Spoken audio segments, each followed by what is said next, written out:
सच्चे हो। मेरे बाबू तुम मेरे सोना तुम ही मेरे बच्चे हो। तुम ही मेरे बच्चे हो। इस बात को राज ही रहने दे, चल पतली गली से कट ले।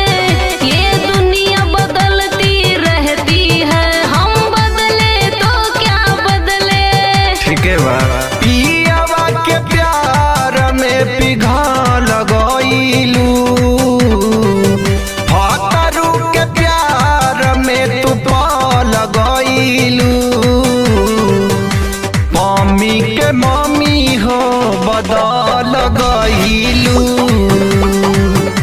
मम्मी के मम्मी हो बदल गइलू।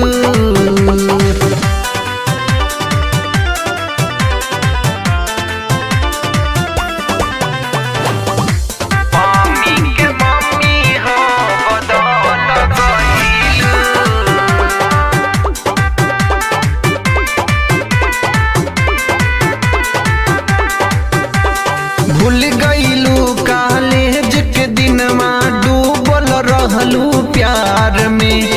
रोज भाग के आवत रहलू फूल लगा के बाल में, फूल लगा के बाल में। चल रात गई फिर बात गई, अब दिल से मुझे निकालो।